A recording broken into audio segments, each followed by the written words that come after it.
शिवजी माता पार्वती को भगवान के अवतार लेने के कारणों की कथाएं सुना रहे हैं। नारद जी वाला प्रसंग पूरा हुआ। भगवान का मनु और शत्रुपा के घर प्रकट होने के कारण का प्रसंग भी हुआ। अगली कथा में गोस्वामी तुलसीदास जी राजा प्रताप भानु की कथा कह रहे हैं। राजा प्रताप भानु राजा सत्यकेतु के वंश में हुए, जिन्होंने सप्तदीप भुज बल बस कीने, लैल दंड छाड़ी नृप दीने, सकल अवनि मंडल तेहि काला, एक प्रताप भानु मही पाला।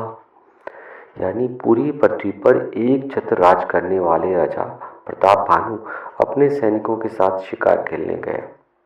वहां जंगल में एक बहुत विशेष और बहुत विशालकाय सुअर देखा। नील महीधर शिखर सम देखि विशाल, वराहु चपरि चल्यो हवै, सुटुकि नृप हाकिन होय निभाओ। सुअर मायावी था, राजा को भटकाते हुए घने जंगल में ले गया। सैनिक पीछे छूट गए।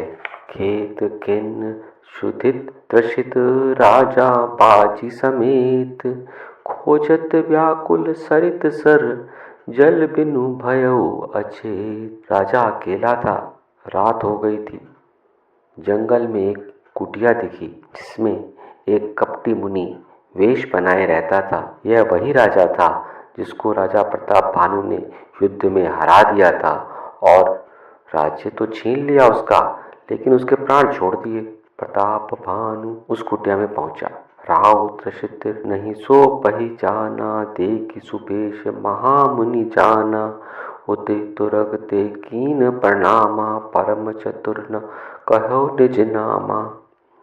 हारे हुए राजा ने प्रताप भानु को तुरंत पहचान लिया, लेकिन थका हुआ प्रताप भानु मुनि वेश को देखकर उसे मुनि ही समझा।